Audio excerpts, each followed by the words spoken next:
Welcome to Jets This Week. I'm Gary Lawless of the Winnipeg Free Press, and my colleague Ed Tait. As we're filming this, the Winnipeg Jets have 73 points. They own the top wild card spot in the Western Conference. The Minnesota Wild, the surging Minnesota Wild, are now 4 points. They have 69 points. And then you have the Calgary Flames and the San Jose Sharks on the outside looking in. They both have 68 points. So the Jets have a 5-point cushion on teams that are trying to knock them out of the playoffs with 20 games left to go in the schedule. Safe to say, Ed Tait, this is the farthest this team has been down this road and been in a real legitimate playoff position. Yeah, you start to do the math at this time of year. How many points would it take for them to make the playoffs? And the number that everybody throws out is 95. So they're at 73 now. I'm mathematically challenged, but I know that's 22 points in the last 20-some games. So it seems real doable. You're right, Gary. The thing that I liked about the win over Dallas the other night is that it came without Blake Wheeler, without Matthew Perreault, without Ben Sherratt, with Dustin Byfuglien up front. Those are a whole lot of changes to what would be your ultimate lineup. And for them to get it done, it wasn't pretty, but that's what they need now down the stretch, is just grind it out.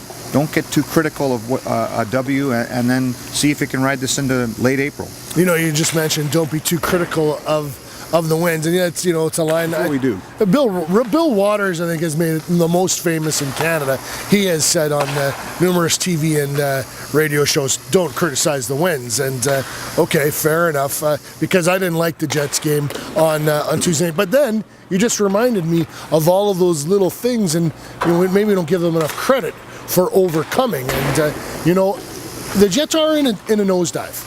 They have only won 5 of their last 15 games. Now, they've collected a bunch of points because they've had overtime losses, et cetera, et cetera. So they've held on to their spot, but they haven't been playing as well as we've seen them play in the past. Michael Hutchinson in the second half of the season. In the first half of the season, his save percentage was .938. It's down to, it's in the 800s right now in the second half of the season. And again, there he was last night.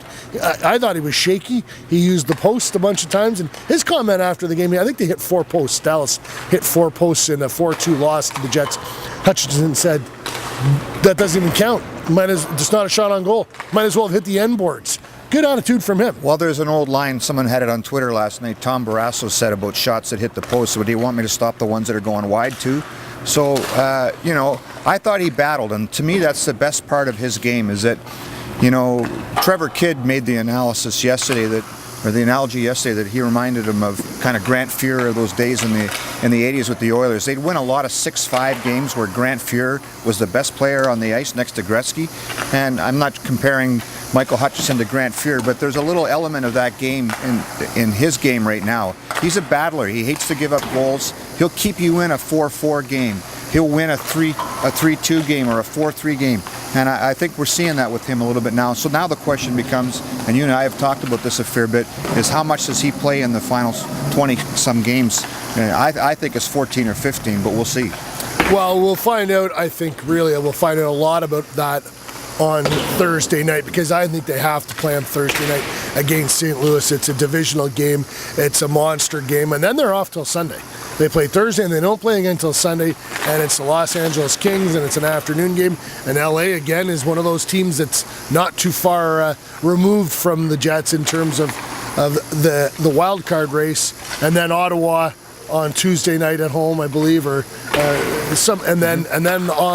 then off until the following Saturday when they play in Nashville and against the Predators, and the start of a 4-game road series. So schedule's good for the Jets in the next little bit, which is something Paul Maurice, he said, yeah, you guys can discount it, but we've been to the West Coast, back home, back to the East Coast, back to the West Coast, back home, back to the East Coast, back and forth a lot since Christmas, and now they get some practice time. Yeah, and he's a teacher, right? So he wants those days where, a day like today where they have just a practice and it's not just a game day skate.